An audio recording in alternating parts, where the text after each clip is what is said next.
Oke, Bapak, Ibu, dan Saudara, mari kita bangkit berdiri.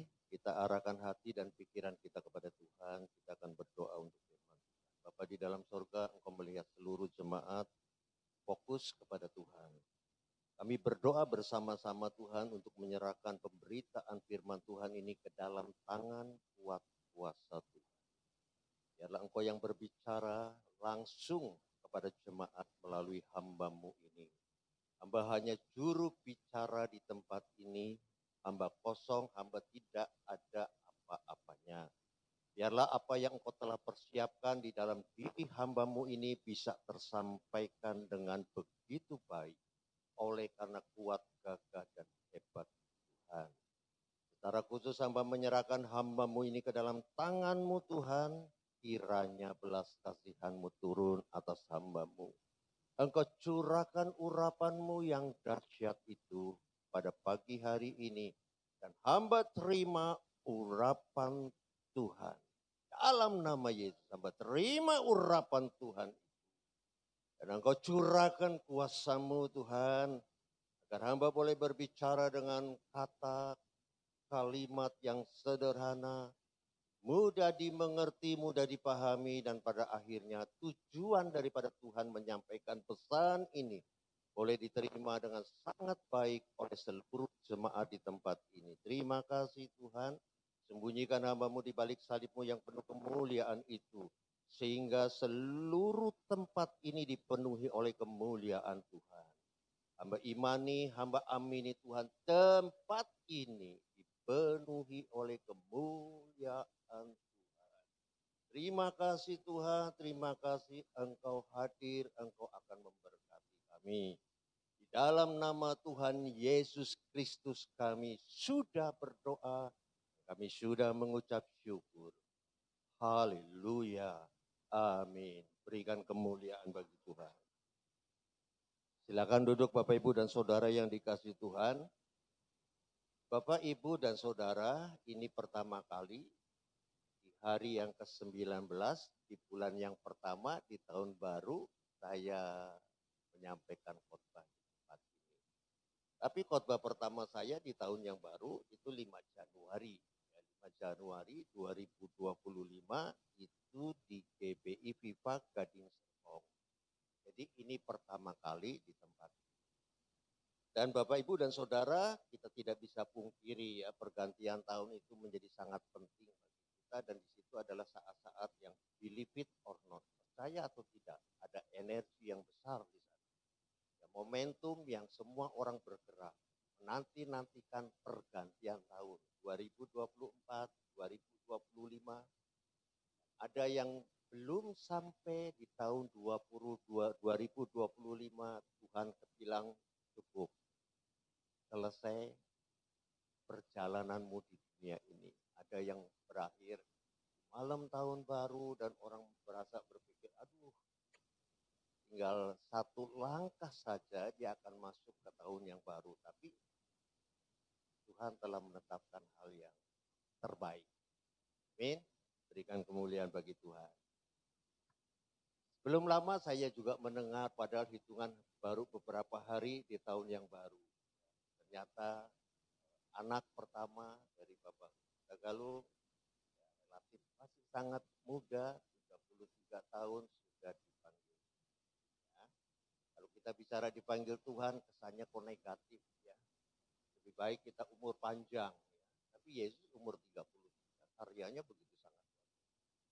Jadi yang terpenting menurut saya, mumpung ada kesempatan, berikan yang terbaik bagi kita. Kita nggak pernah tahu malam ini, kita tidak pernah tahu esok pagi. Apakah ada hari-hari itu yang akan kita lalui. Ya, anggaplah hari-hari itu kita tidak tahu, tapi kita mau memberikan yang terbaik bagi kita. Bapak, Ibu, dan Saudara, secara ego kita, ya manusia, kita mengatakan kalau pergantian tahun saya ingin diberkati. Amin. Ada yang ingin dikutuk? Tolong angkat tangan yang mau dikutuk Tuhan. Tidak, amin. Ya, kalau ada dua pilihan Tuhan bagi saudara dan saya, tidak ada pilihan yang ketiga, tidak ada pilihan yang lain. fokus kepada berkat dan kutuk. Mana yang engkau akan ambil? Maka kita akan mengatakan, saya tentunya Pak Pendeta bukan orang yang bodoh, bukan orang yang tanda kutip idiot. Saya bisa berpikir baik, saya bisa berpikir normal. Langsung saya bisa jawab, gak usah pikir panjang-panjang. Saya ambil berkat. Saya mau diberkati. Dan hari ini saya mau kasih tahu bicara tentang berkat. Iblis bekerja dengan begitu sempurna. Sehingga saudara terbawa ke dalam konsep berkat yang salah. Konsep berkat yang apa Bapak Ibu? Yang salah. Wah, Pak Sugiono sekarang mobilnya baru ya. Semakin diberkati Tuhan. Wah, Pak Sugiono sekarang sudah pindah ya rumahnya ya. Dari perumahan biasa ke perumahan yang lebih bagus. Diberkati Tuhan. Saudara bilang begitu, diberkati Tuhan. Jadi ukuran yang saudara pakai untuk mengatakan bahwa seseorang diberkati oleh Tuhan adalah sesuatu luaran yang kelihatan di mata. Dari miskin menjadi kaya diberkati Tuhan. Dari kaya menjadi miskin kita tidak terlalu berani untuk mengatakan itu diberkati Tuhan. Padahal saya mau katakan berkat adalah hubungan dengan bukan perubahan keadaan. Dengarkan baik-baik. Hari ini bukan kebetulan engkau ada di tempat itu. Tuhan bicara kepada saudara, berkat itu bukan perubahan keadaan. Tapi berkat adalah dampak daripada perubahan keadaan. Terhadap hubunganmu kepada Tuhan. Ketika ada orang tidak punya uang, kemudian diberi berkat yang banyak oleh Tuhan dengan ukuran uang. Dan pada dasarnya semua manusia menyukai yang namanya jen, money. Semua orang suka. Dan itu dijadikan ukuran berkat. Tapi bagaimana kalau saya mengatakan kepada saudara, orang yang miskin ini ketika menjadi kaya, waktu miskin dia berhubungan baik dengan Tuhan. Dia dekat dengan Tuhan. Hidupnya tenang. Kenapa saya bisa mengatakan dalam kemiskinan dia hidupnya tenang? Karena dekat dengan Allah. Bukankah Alkitab memberikan hanya satu alternatif, satu fokus saja, satu titik saja. Dan kalimat firman Tuhan katakan hanya dekat Allah saja aku tenang. Itu bukan tipu-tipuan.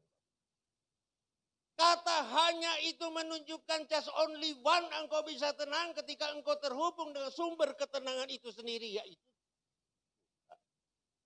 Amin. Jika orang menjadi kaya, tidak salah kita mengatakan bahwa dia diberkati kalau hanya sekedar lihat berkat adalah ukuran luaran. Tapi rasanya Tuhan kita tidak bekerja dengan level yang begitu rendah. Dengan ukuran-ukuran dunia. Kalau begitu Pak Haji jauh lebih diberkati dari kita ya Pak Pendeta. Pak Haji tidak punya hubungan. Tidak punya hubungan yang baik dengan Tuhan. Dia punya hubungan yang baik dengan Tuhan, tanda kutip. Tuhan yang huruf kecil katanya. Karena di dalam agama ada Tuhan. Makanya Alkitab juga memberitahukan kepada saudara dan saya satu fakta. Ya, jadi bukan satu cerita dongeng, satu fakta. Orang percaya mengukur berkat dengan konsep yang salah dan mengatakan sambil berkata dengan perasaan kecewa dan mungkin dia agak memberontak kepada Tuhan. Kenapa orang fasik lebih diberkati daripada aku? Karena ukurannya adalah ukuran luar. Kembali lagi saya mau katakan kepada Bapak Ibu dan Saudara yang dikasih Tuhan. Kenapa berkat itu bukan bicara tentang ukuran luaran itu. Cara kerja Iblis yang begitu halus. Saudara pikir karena orang sakit disembuhkan. Wah saudara kamu diberkati oleh Tuhan. Pada waktu sakit dia dekat dengan Tuhan. Pada waktu sembuh dia lupa sama Tuhan. Berkat atau kutukkah kesembuhan itu? Saudara harus jujur mengatakan itu bukan berkat. Kalau kesembuhan itu membuat kita bersyukur dan semakin dekat kepada Tuhan. Maka itu berkat. Ini bukan persoalan sakit atau sembuh. Bukan persoalan miskin atau kaya. Bagaimana keadaanmu berubah? dasar hubungan itu semakin lemah atau semakin kuat. Kalau dasar hubungan itu semakin kuat, lebih baik engkau memilih keadaan yang seperti itu. Dengan kaya engkau bisa lupa. Amin. Berkat ada hubungannya dengan kita. Dan berkat yang sejati adalah kita bisa tetap tenang. Kita bisa tetap tidak gerasa gerusu di tengah kesulitan. Itu berkat. Orang kaya banyak yang gerasa gerusu, banyak yang stres, banyak yang depresi. Bahkan Michael Jackson, saudara-saudara pasti tahu tokoh itu. Dia punya semuanya. Kalau ukuran berkat adalah luaran. Dia sangat diberkati oleh Tuhan. Kenapa? Harta, tahta, dan wanita dia punya semua. Apa yang dia tidak punya? Tapi kita bersepakat hari ini. Dia tidak diberkati. Dia sedang dikutuk oleh Tuhan. Dia menjauh dari Tuhan. Di tengah-tengah bertambahnya materi luaran itu. Tapi batinnya semakin tidak terhubung dengan Tuhan. Amin. Hanya dekat Allah saja api tenang. Saudara pegang ini kalau saudara mau berhasil di tahun 2025. Saya sama saya. Keadaanmu boleh berubah dalam bentuk tanda kutip luaran yang negatif. Tapi alangkah indahnya kalau damai sejahteramu bertambah-tambah. Alangkah indahnya kalau rasa tenangmu bertambah-tambah. Saudara saya dapat mobil baru. Tapi ini bukan mobil kantor. Dulu, saya cerita dulu. Dapat mobil baru. Seberapa saya menikmati kesenangan itu. Itu kesenangan yang sifatnya palsu. Tidak lama. Lama-lama mulai berpikir tentang, aduh ini mobil sudah lama ya, pengen yang baru lagi. Tidak ada selesainya. Tetapi Yesus bilang, kalau aku minum, engkau minum air yang ada di dunia ini. Engkau akan, dahagamu akan hilang. Tapi hanya sekejap. Setelah itu engkau akan dahaga lagi.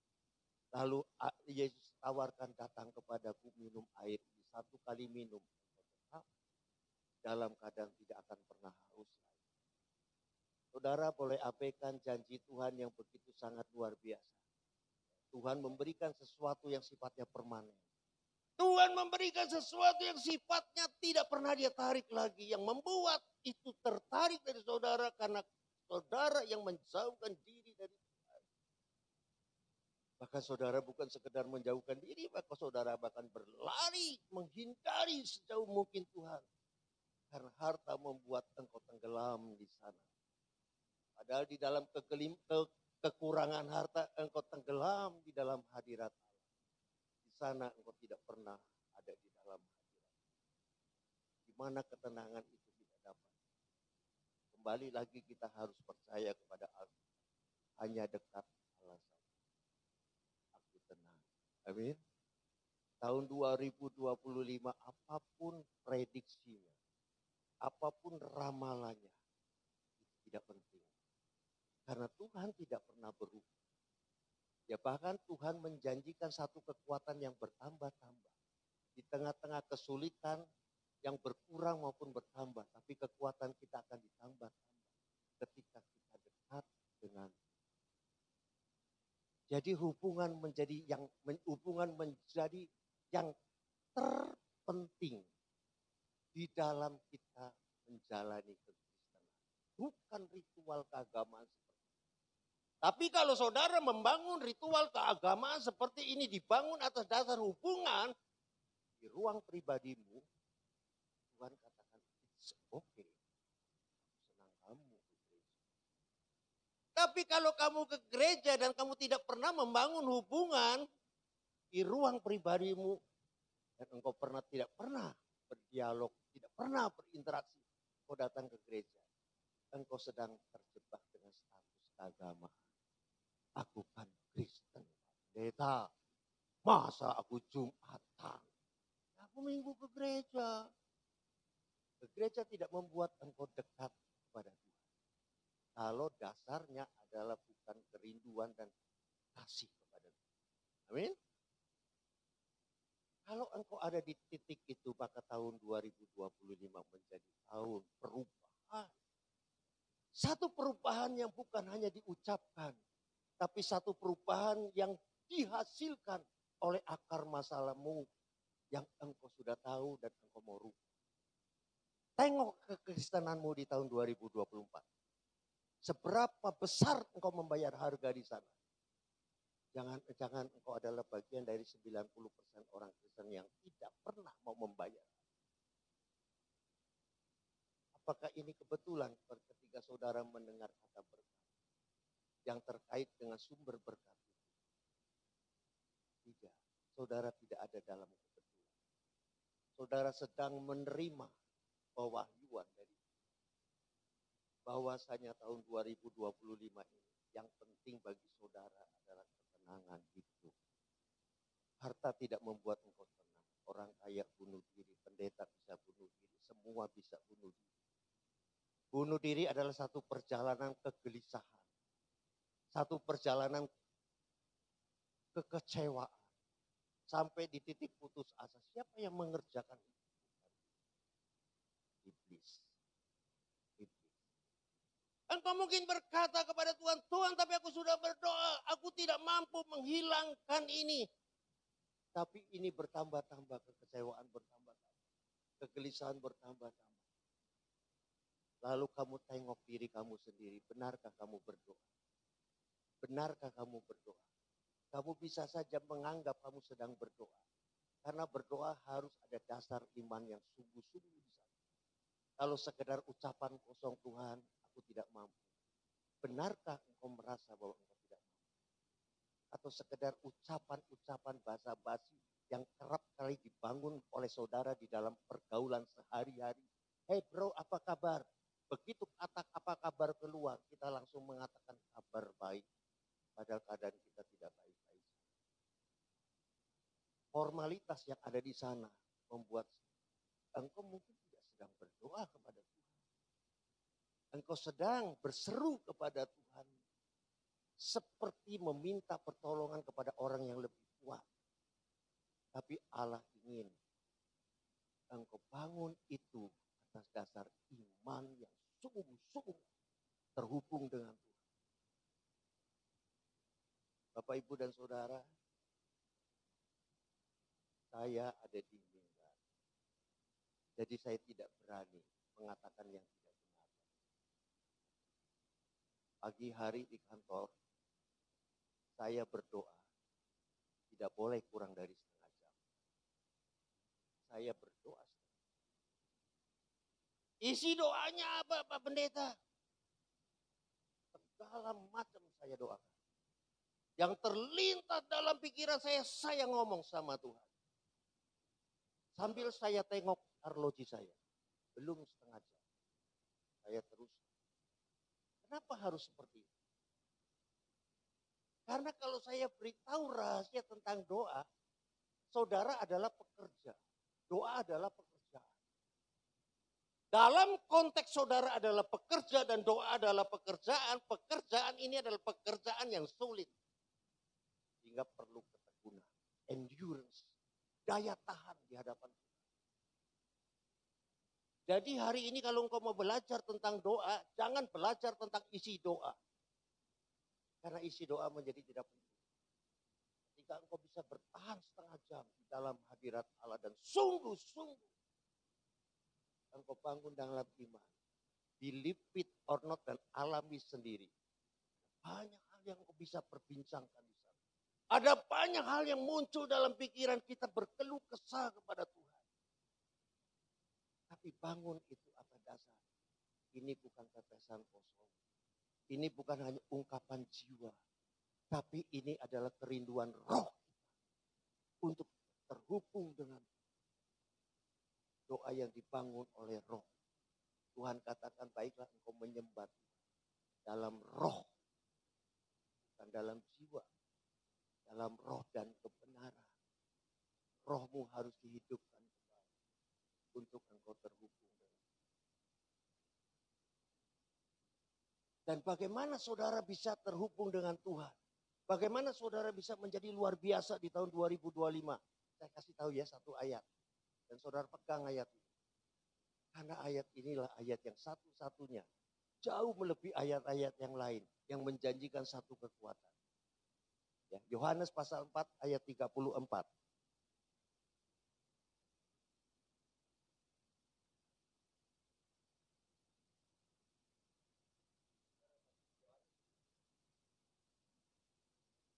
Yesus sendiri loh ya. Ini Yesus yang ngomong Bapak Ibu. Kata Yesus kepada mereka, makananku. Makanan adalah kebutuhan primer. Saudara mau mengatakan makanan kebutuhan tersier, tanya sampai kutub utara, kutub selatan, seluruh bumi. Tidak ada yang mengkategorikan makanan sebagai kebutuhan sekunder. Kalau saudara tidak makan, saudara tidak hidup. Makanya ada orang yang men-challenge dengan menggunakan kata-kata yang seolah-olah itu kata-kata permainan tapi maknanya dalam. Saudara hidup untuk makan atau saudara makan untuk hidup?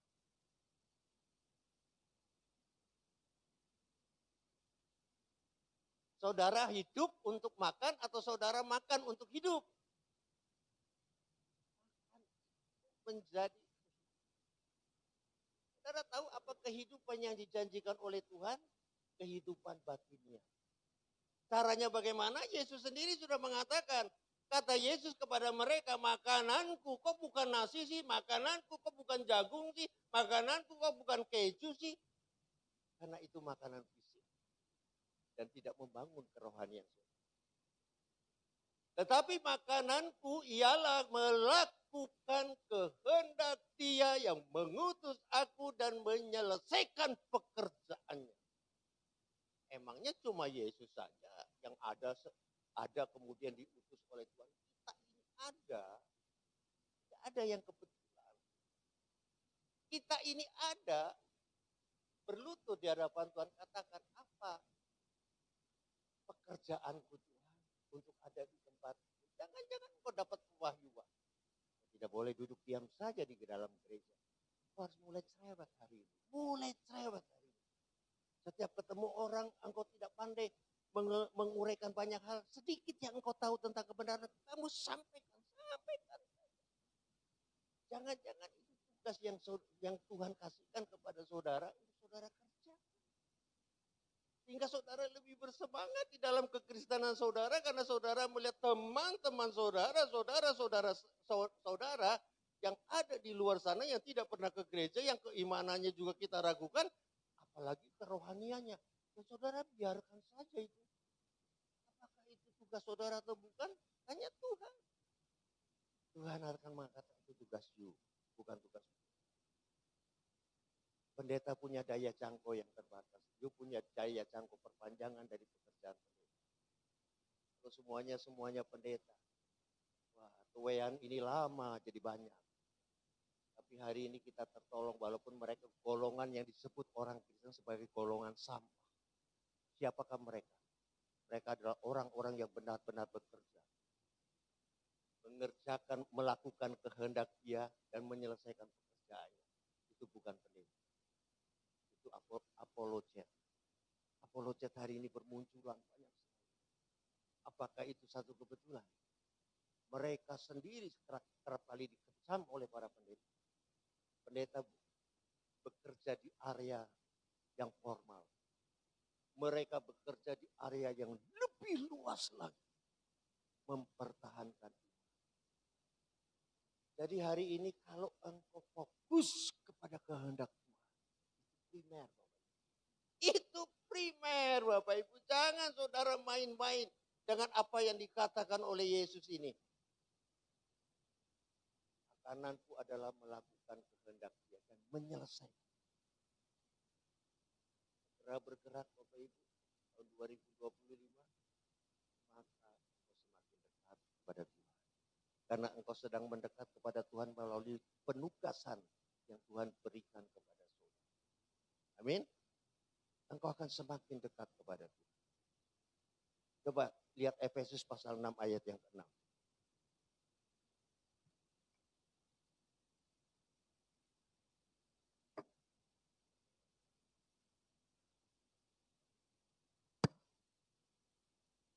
Atau Atau Efesus pasal 5 ayat 17 terlebih dahulu dah. Efesus pasal 5 ayat 17.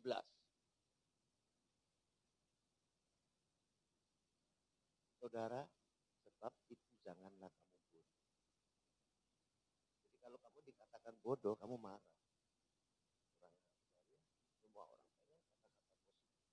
Janganlah kamu bodoh, tetapi usahakanlah supaya kamu mengerti kehendak Tuhan. Kehendak Tuhan makanan. Tapi itu tidak mudah untuk kita dapat itu. Enggak mudah, perlu bayar harga. Oleh karenanya kata-kata di sana adakan di sana dikatakan usahakanlah supaya kamu mengerti kehendak Tuhan. Usaha. Jadi harus ada usaha dari saudara. Harus ada kesungguhan hati dari saudara. Usaha ini berujung kepada hasil. Hasilnya apa? Mengerti kehendak. Jadi kalau saudara menjadi orang Kristen biasa, saudara tidak akan mengerti kehendak. Tapi saudara hanya mengerti pengetahuan tentang apa yang Tuhan mau. Tapi itu hanya sebagai pengetahuan. Bukan sebagai penerapan kehendak Tuhan sebagai makanan. Jadi mau tidak mau Bapak Ibu, ini hal yang tidak mudah untuk dilakukan. Oleh karenanya kalimatnya dikatakan usahakanlah supaya kamu sampai di situ. Mengerti kehendak Tuhan bukan untuk Pak Darius, tapi mengerti kehendak Tuhan untuk aku. Kenapa aku hari ini jadi pendeta? Kenapa aku khotbah di atas mimbar di banyak gereja? Tetapi aku juga masih bekerja. Dan di dalam aku bekerja aku tahu. Makananku adalah memberikan pengertian kepada orang lain. Apa kehendak dalam. Pagi-pagi saya masuk kantor, saya langsung ke gudang. Di gudang ada orang Katolik. Saya seolah-olah berbincang pekerjaan hanya 5 menit. 15 menit saya sambung dengan kebenaran. Saya tahu, saya ada di sana bukan untuk bekerja. Saya di sana juga untuk memberitahukan tentang kebenaran kepada mereka. Supaya mereka rohnya bangun, rohnya bangkit. Jangan hanya jiwa. Kalau jiwa itu bisa lompat-lompat saudara di gereja. Bisa guling-guling di gereja. Emosi yang ada karena saudara punya luka batin. Saudara hamba Tuhan bilang, Roh Kudus bekerja di sini. Itu belum tentu roh saudara. Dalam konteks training yang sifatnya sekuler, seorang motivator itu bisa membuat saudara nangis, betul-betul nangis. That is not God. Bisa ada Tuhan di sana. Saudara bisa nangis. Karena kata-kata motivator ini yang begitu luar biasa. Jadi gerakan kekristenan bukanlah gerakan kejiwaan. Gerakan kekristenan bukanlah gerakan emosi. Gerakan kekristenan bukanlah gerakan pikiran. Gerakan kekristenan bukanlah gerakan kemauan sekemauan. Tapi gerakan kekristenan adalah mengisi roh kita dengan Allah. Sehingga Allah memberitahukan kepada saudara apa kehendakmu dalam diri. Setelah engkau tahu, engkau menyesal. Ada banyak waktu yang engkau buang dengan sia-sia. Padahal engkau dapat penugasan dari Tuhan. Dan engkau tidak pernah selesaikan dengan itu. Selesaikan itu. Itu bukan tugas pendeta. Itu tugas saudara. Selesaikan itu. Efesus pasal 6 ayat yang ke-6.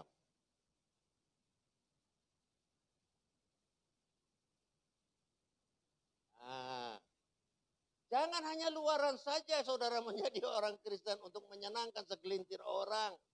Karena dikatakan jangan hanya di hadapan mereka saja untuk menyenangkan hati orang. Tetapi sebagai hamba-hamba Kristus dengan segenap hati. Saudara dengan segenap hati melakukan kehendak Allah. Jadi kalau saudara tidak mengerjakan ini dengan segenap hati, saudara tidak punya energi untuk menyelesaikan pekerjaan ini. Percaya sama saya. Saudara mengerjakan ini pekerjaan yang tidak gampang, pekerjaan yang begitu sulit, tapi pengetahuan ini begitu mudah kita tangkap, kita terima. Tapi begitu saudara mau mengerjakan ini, iblis langsung berkumpul. Mereka mengadakan satu rapat, mereka mengatakan pendeta Darius mau melakukan ini, pendeta Darius mau melakukan ini. Kalau cuma diomongkan saja, mereka tidak rapat. Tapi ketika saudara mau mengerjakan kehendak Tuhan dengan segenap hati, maka iblis gemetar. Buatlah iblis gemetar hari ini, Bapak Ibu. Supaya kekristenanmu menjadi sangat hidup dan luar biasa. Saudara, hati itu ada di mana? Hati itu ada di mana? Makanya Tuhan katakan segenap hati. Tadi saya bilang kekristenan tidak boleh dibangun atas dasar pikiran. Kekristenan tidak boleh dibangun atas dasar emosi. Kekristenan tidak boleh dibangun atas dasar keinginan saja. Karena keinginan itu bisa tumbuh dari dalam. Aku mau ke gereja. Belum tentu itu rohani. Bapak Ibu. Karena aku kemarin ketemu sama Pak Darius. Pak Darius ngomong, jangan lupa besok ibadah. Aku jadi gak enak nih. Padahal aku sudah mau rencana mau pergi ke tempat lain. Saudara ke gereja. Tapi kalau saudara bicara tentang jiwa, itulah kekristenan yang kerap kali tidak menyenangkan hati Tuhan. Saudara memuji Tuhan dengan jiwamu, dengan emosimu. Tuhan tidak suka. Kenapa? Coba ayat yang tadi, munculkan lagi. Munculkan lagi. Nah, dengan segenap hati. Hati itu ada di mana? Hati itu ada di mana? Ada di dalam roh saudara. Di dalam roh saudara ada 3. Pertama, intuisi. Saudara tiba-tiba merasa begini. Ini kelihatannya saya nggak jadi berangkat. Tanpa sebab. Ketika saudara tidak berangkat, tiba-tiba pesawat terbang itu mengalami kecelakaan. Langsung saudara bilang, ini Tuhan. Itu ada di dalam roh saudara. Ada di dalam roh saudara. Tidak ada di pikiran saudara. Roh saudara merasakan ada intuisi di sana. Ini Tuhan. Ini Tuhan punya. Yang kedua, roh adalah wadah bejana untuk Allah bersemayam di sana. Tidak dalam tubuh daging, tidak dalam jiwa nih. Tapi roh adalah wadah atau bejana tempat Tuhan bersemayam di sana. Keberadaan hubungan kita harus dibangun dari roh. Ketika roh kita menyala-nyala, tidak disebut jiwa kita yang menyala-nyala. Karena jiwa tidak membangun kerohanian saudara. Jiwa tidak membangun kerohanian saudara. Ketika rohmu menyala-nyala, maka gerakanmu untuk mengerti kehendak Tuhan dan merampungkannya sampai tuntas. Sampai waktu di mana engkau dipanggil. Dan Tuhan akan mengatakan, aku suka. Dan yang ketiga saya belum sebut, di dalam roh itu ada hati. Tuhan taruh itu di roh. Dengan segenap. Bangkitkan hati nuranimu terhadap kerinduan untuk berhubungan dengan Tuhan. Wah, kalau saudara ada di posisi saudara terhubung benar-benar dengan Tuhan, maka tetesan air matamu akan selalu mengalir dalam hal yang membuat kamu sadar ini dosa, ini dosa, ini dosa. Kamu pasti nangis. Ketika kamu nangis, air matamu habis. Dan itu adalah titik di mana Tuhan katakan, engkau akan kembali ke rumah kamu. Di sana air matamu habis. Air matamu habis. Tidak ada satu tetesan pun air mata engkau di sana. Karena engkau sudah habiskan. Banyak orang Kristen yang tidak terhubung dengan Tuhan. Apakah itu termasuk saya? Bisa. Bisa jadi. Sensitivitas kita terhadap dosa itu menjadi indikator kekudusan. Orang merokok tidak merasa apa-apa. Kristen dia. Orang gak ke gereja 6 bulan gak merasa apa-apa. Wah. Di mana sentuhan rohmu? Dan semuanya ini bisa dibangun atas dasar kehendak Tuhan. Saya mau bilang sama Bapak Ibu dan Saudara yang apa kehendak Tuhan? Ada banyak. Tapi saya mau ambil ranking 1. The top kehendak Tuhan yang nomor satunya adalah Yohanes pasal 6 ayat 28. Saudara ingat-ingat ini kehendak Tuhan yang nomor satu. Ada yang lain-lain saudara bisa abaikan karena saudara punya nomor satu, yang lain-lain saudara bisa bereskan. Yang lain-lain saudara bisa bereskan. Yohanes pasal 6 ayat 28. Lalu mereka berkata kepada Tuhan, seperti saudara hari ini berkata kepada saya, Pak Pendeta tolong jelaskan secara tuntas. Masih kehendak Tuhan. Mereka langsung tanya sama Yesus. Apakah yang harus kami perbuat supaya kami mengerjakan pekerjaan yang dikehendaki Tuhan? Tanda tanya, nanyanya ke sumbernya. Ke Yesus. Yesus apakah bisa salah dalam menetapkan ranking kehendak Allah? Tidak bisa salah. Langsung Yesus menjawab. Kata Yesus. Jawab Yesus kepada mereka. Inilah pekerjaan yang dikehendaki Allah. Yaitu hendaklah kamu percaya kepada Dia yang telah diutus Allah. Iman. Apapun yang kau kerjakan hari ini itu kehendak Allah. Tapi tanpa iman tidak mungkin engkau berkenan kepada Allah. Jadi pondasi semuanya. Yesus yang kasih tahu. Bahwa engkau boleh mengerti kehendak Allah tapi kerjakan dengan iman. Percaya bahwa ini Yesus yang ngomong. Ketika Yesus bicara, iman mengatakan abaikan dirimu. Ketika Tuhan berbicara, fokus iman adalah abaikan dirimu. Abraham bisa lakukan itu. Dia mengabaikan dirinya oleh karena iman. Mana ada orang yang bisa cuek ketika punya satu anak. Kemudian Tuhan bilang, tolong anakmu jangan dibelai-belai. Wah kalau anak kita dibelai-belai ya langsung kita bilang ini Tuhan ini. Tuhan kan kasih.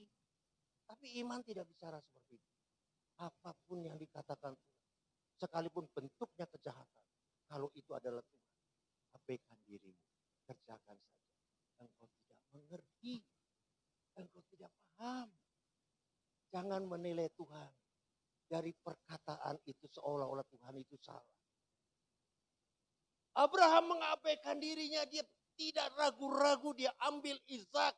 Dan dia bawa ke tumpukan kayu. Aduh saudara. Betapa sedihnya saudara. Tuhan pun saudara bisa tinggalkan kalau taruhannya adalah anak saudara. Tapi iman tidak mengerjakan itu. Iman tidak mengerjakan itu. Tetapi iman mengabaikan diri kita. Kemudian fokus 100% kepada Tuhan. Apa kata Tuhan? Tuhan itu ternyata baik di ujung perjalanan kegelisahan Abraham. Dia sebetulnya sangat tidak mengerti kenapa Tuhan izinkan hal-hal yang sangat jahat ini. Bahkan suara Tuhan itu betul-betul mengatakan kejahatan. Dia kerja. Dan di ujung sana, sebelum dia tiba di sana, imannya sudah muncul di awal. Hambanya berkata, Abraham berkata kepada hambanya, aku akan pergi ke sana untuk bersembayang. Padahal tidak. Apa bersembayang? Bersembayang itu artinya menyembah Tuhan. Ternyata dia mempersembahkan. Dan dia mengabaikan. Bodoh amat, yang penting Tuhan. Nah, di titik itu. Maka 2025 saya nggak bohong. Kalau saya bohong, Tuhan saya bohong. Tuhan yang kasih tahu. Kalau di titik itu, keadaanmu boleh menjadi lebih susah. Keadaanmu boleh lebih menderita. Tapi kekuatanmu bertambah-tambah. Kalau kekuatanmu bertambah-tambah, ya masalah besar jadi gampang. Ya, masalah kecil kalau kekuatanmu lemah menjadi berat. Kamu akan stres, depresi, anxiety, dan kemudian masuk ke rumah sakit jiwa. Orang Kristen masuk ke rumah sakit jiwa, memalu. Padahal firman Tuhan dengan gamblang hanya dekat Allah saja. Saudara dekatkan dirimu kepada Tuhan. Ya, berikan yang terbaik di ruang Maha Kudusnya. coba praktekkan apa yang saya praktekkan. Berdoa setengah jam, saudara tidak usah peduli dengan isinya. Saudara akan kaget. Tuhan itu hidup. Dia memberikan banyak hal dalam setengah jam itu. Kata-kata yang keluar. Sampai akhirnya saya merasa sudah begitu lama. Ternyata baru 10 menit. Masih kurang 20 menit. Saya teruskan. Itulah endurance. Ketahanan. Ketekunan. Kalau saudara sudah punya itu, doa menjadi hal yang gampang. Karena doa adalah pekerjaan. Saudara adalah pekerja. Dan pekerja ini harus punya komitmen terhadap hal yang sangat sulit berhubungan dengan Tuhan.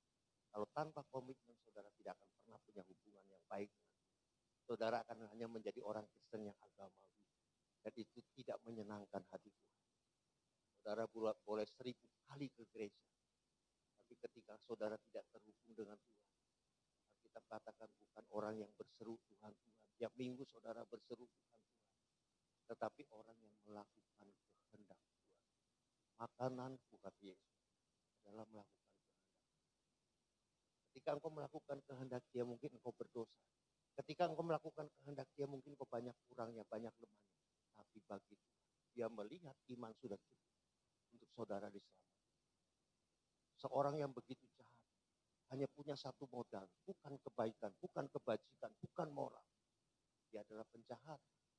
Tapi ada iman di sana, cukup iman kau diselamatkan. Dan hari ini iblis bekerja luar biasa. Lu ke gereja yang sering, lu jadi hamba Tuhan, lu baca firman Tuhan, tapi jangan bayar harga. Jangan bayar harga. Kalau bayar harga itu sangat menakutkan. Karena engkau akan menikmati sesuatu yang tidak pernah engkau pikirkan. Sesuatu yang tidak pernah engkau bayangkan. Sesuatu yang engkau tidak berani lihat akan dilihatkan oleh Tuhan. Makanya Alkitab katakan lebih baik 1 hari di pelataran daripada 1000 hari di tempat. Lakukan itu. Tahun 2025 baru hari yang ke-19. Kerjakan itu, udah banyak sisa hari saudara. Ada hari pernah memberikan inspirasi kepada saya, dia jam 2 bangun. Saudara banyak di YouTube banyak jam 3 sampai jam 5 kalau saudara dibangunkan Tuhan. Itu bukan kebetulan. Saudara disuruh berdoa jam 3 sampai jam 5. Kalau saudara bangun jangan tidur. Doa sebentar. Karena itu alarm yang Tuhan kasih di sana. Yuk bangun. Saat ini ada saat terbaik di dalam keheningan. Rohmu bisa hidup mencari Tuhan. Berdoa. Dan doa di pagi hari yang sangat hening itu membuat saudara tambah dekat dengan Tuhan. Dan kekristenanmu semakin sumringah, semakin semarak. Dan ada orang yang senang. Ada orang yang gembira. Karena memang engkau memancarkan terang itu. Karena engkau ada di dalam terang. Tuhan memberkati Bapak, Ibu, dan Saudara yang dikasihi. Semoga engkau diberkati di tahun 2025. Semakin dekat kepada Tuhan, bukan semakin bertambah harta. Apapun yang terjadi, fokus kepada Tuhan. Pasti hidupmu baik di tahun 2020. Segala macam akan ditambah-tambahkan. Tapi engkau tidak pernah kerjakan. Kerjakan lagi tahun 2025. Dan engkau akan diberkati oleh Tuhan. Tuhan memberkati Bapak, Ibu, dan Saudara yang dikasih. Mari kita bangkit berdiri. Saya minta song leader singer untuk maju ke depan. Aku diberkati sepanjang hidupku diberkati. Bila bangun pagi hari, siang berganti malam, aku diberkati. Sekali lagi aku diberkati. Aku diberkati sepanjang hidupku diberkati. Bila bangun pagi hari, siang berganti malam, aku diberkati. Sekali lagi aku diberkati. Aku diberkati.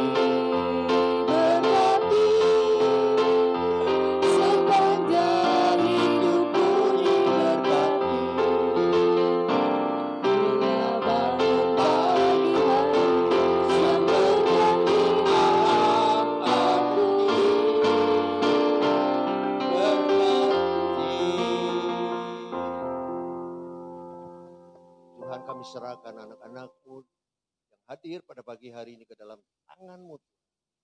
Aku diberkati. Kami diberkati Tuhan. Kami tidak takut, kami tidak khawatir. Karena roh yang hidup tidak membuat kami menjadi takut. Roh yang hidup membuat kami jadi berani. Dan di sanalah kami tahu ada kuasa Tuhan yang tak terbatas. Yang membuat kami kuat di dalam menjalani sepanjang tahun 2025 ini. Terima kasih Tuhan, terima kasih. Roh Kudus tolong kami Tuhan. Roh Kudus tolong kami. Lawat kami Tuhan. Lawat kami Tuhan di tempat ini. Jamah kami Tuhan sekarang ini. Jamah kami Tuhan sekarang ini. Supaya sekeluarnya dari tempat ini, kami sungguh-sungguh merindukan dari roh kami untuk menemukan apa yang menjadi kehendak Allah di dalam hidupku.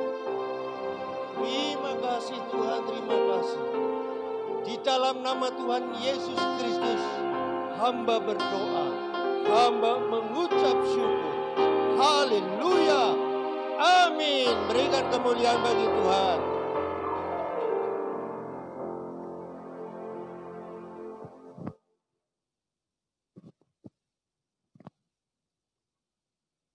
Yuk kita baca ayat ini, Mazmur 62 ayat 2 dan 3. 1, 2, 3. Hanya dekat Allah saja aku tenang, daripadanya lah keselamatanku.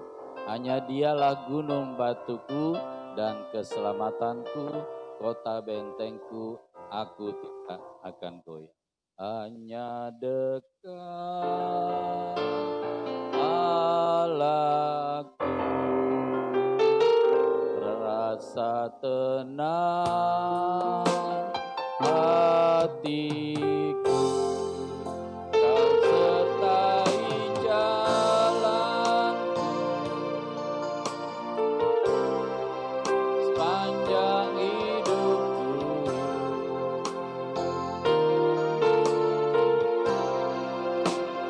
Hanya dekat padamu ada kekuatan baru. Kaulah perlindunganku,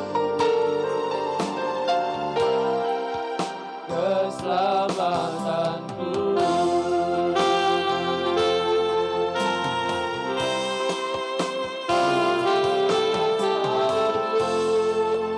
Bersekutu denganku, menikmati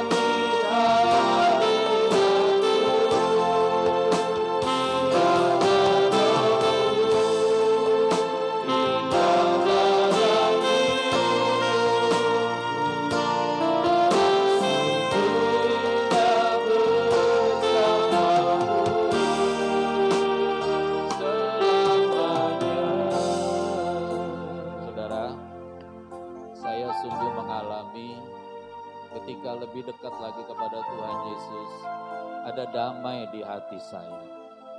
Saya percaya saudara juga menginginkan kedamaian dalam hidupmu. Engkau tidak akan dapat di dunia ini. Engkau akan dapat ketika engkau ada di dalam Tuhan Yesus Kristus. Jadi mari mulai dengan berdoa, dengan memuji, menyembah Tuhan Yesus. Pasti engkau akan mengalami kedamaian di dalam hati. Hanya dekat Allahku, rasa tenang hatiku, kau sertai jalanku sepanjang hidupku.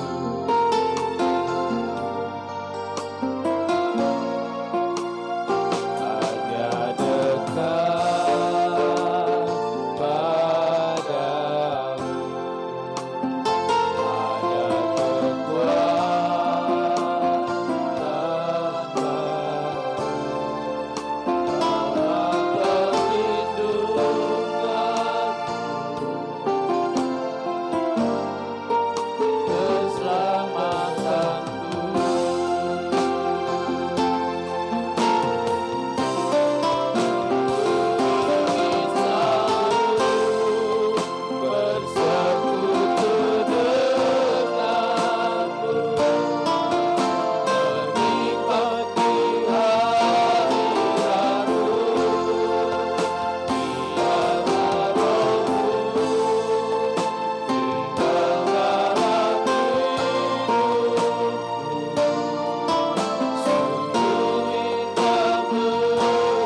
Bapa di dalam surga, kami rindu tinggal di dalam Tuhan Yesus Kristus. Biar roh kami semakin dikuat, dibangun di atas firman-Mu ya Tuhan Yesus. Dan kami semakin dewasa di dalam Tuhan Yesus.